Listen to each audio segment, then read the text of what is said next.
అందరికీ నమస్కారం. నేను మీ సతీష్. ఈరోజు భారత రాజ్యాంగ నిర్మాత డాక్టర్ బిఆర్ అంబేద్కర్ గారి వర్ధంతి సందర్భంగా బాపట్ల జిల్లాలో వర్ధంతి కార్యక్రమాలను ప్రజా సంఘాలు, దళిత సంఘాలు, ఆయా రాజకీయ పార్టీల ఆధ్వర్యంలో ఘనంగా నిర్వహించారు.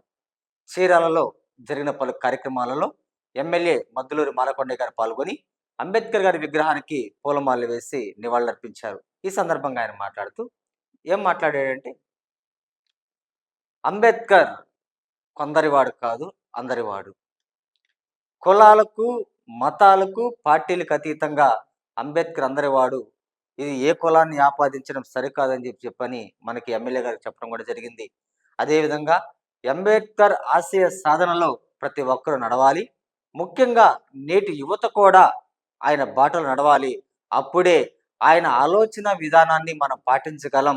ఆయన స్ఫూర్తిని, ఆయన ఆశయాలను మనం పాటించగలం అని చెప్పని మన ఎమ్మెల్యే గారు కూడా చెప్పడం జరిగింది. ఒకసారి ఎమ్మెల్యే గారు వాయిస్ ఒకసారి ప్లే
ఈ దేశంలో అనేక మంది స్వేచ్ఛ వాయువులు పెంచుకుంటారంటే వారి పుణ్యమే.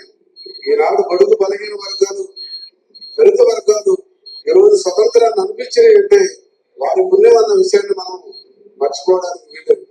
అందుకే దేశము, రాష్ట్రాలు, అన్ని ప్రాంతాల్లో వారి యొక్క జననాన్ని, వారి యొక్క మరణాన్ని ఎప్పుడూ నిరంతరం గుర్తుపెట్టుకుని ఉంటారు. ఏ ఆఫీసుల్లో అయినా సరే వారి ఫోటో లేకుండా ఉండదు. కాబట్టి ఇటువంటి గొప్ప మహనీయుల్ని ఈరోజు మనం స్మరించుకునేటువంటి అవకాశం దొరకడం నాకు, మా కార్యకర్తలందరూ కూడా గొప్ప సదవకాశం అని చెప్పేసి ఈరోజు చీరాల్లో మీ అందరికీ కూడా తెలియజేసుకుంటున్నానని చెప్పి ఈ సందర్భంగా అందరికీ మరొకసారి నమస్కారం.